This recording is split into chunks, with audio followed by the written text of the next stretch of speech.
British fishermen have been warned they will be first thrown overboard if Boris Johnson seriously wants to pursue a trade agreement with the EU, as huge pressure grows on the Prime Minister not to sell out UK fishing in exchange for a favourable post-Brexit agreement with Brussels. Boris Johnson delivered Brexit as promised on January 31, clearing the path for the UK to finally leave the European Union. He will now turn his attentions to trade talks with Brussels, which will begin next month and wants a full post-Brexit deal in place by the end of the transition period in December 2020. But fishing has already emerged as arguably the biggest stumbling block in upcoming negotiations. The Prime Minister is pushing for a Canada-style deal before the end of the transition period in December, an agreement which took Canada and Brussels to agree on between 2009 and 2017. Mr Johnson has insisted British fishing grounds are first and foremost for UK boats, but the EU's chief Brexit negotiator Michel Barnier has said allowing European trawlers into British waters was inextricably linked to striking a trade agreement. Professor Alex de Ruyter, director of the Centre for Brexit Studies at Birmingham City University, warned, the EU will insist on access to UK fishing waters in addition to level playing field provisions and precursors to any trade agreement. With over 70% of the UK catch being exported to EU states, the idea of excluding EU vessels doesn't look like it will hold water. The most likely result of failure would be tariffs on UK fishing exports, which, unless the UK public discover a vastly increased appetite for langoustines and smoked salmon, would bring the fishing industry to its knees. Expect UK fishermen to be the first thrown overboard if Johnson seriously wants to pursue a trade agreement with the EU.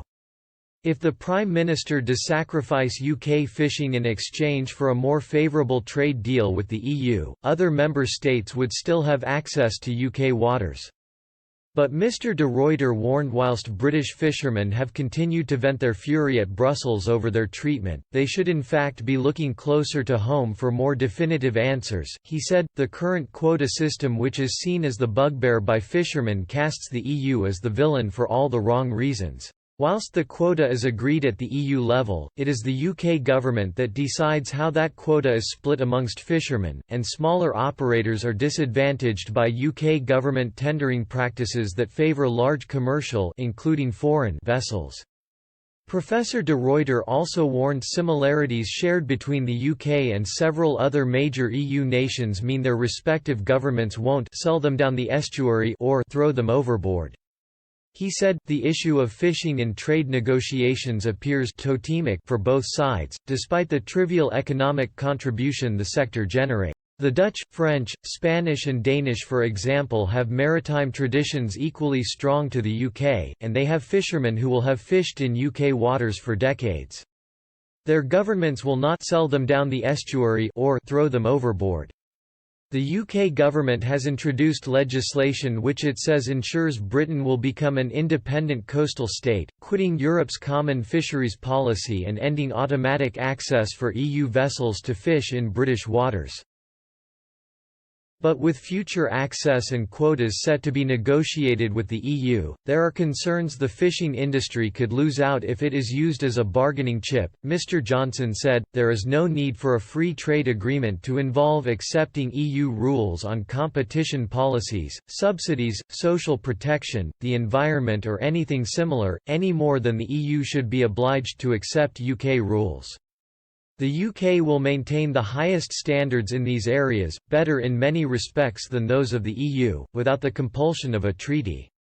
He added that if a Canada-style agreement was not possible, he would walk away without a full trade deal, like Australia's relationship. Mr Johnson said that while he was ready to consider a deal with Brussels on fisheries, it must reflect the fact that the UK will be an independent coastal state from the end of this year, controlling our own waters. He continued, under such an agreement there would be annual negotiations with the EU, using the latest scientific data, ensuring British fishing grounds are first and foremost for British boats. But Mr Barnier hit back, it's clear the agreement that we wish to have in the interests of UK fishermen and in the interests of European fishermen. I call that reciprocal access to our territorial waters and our markets.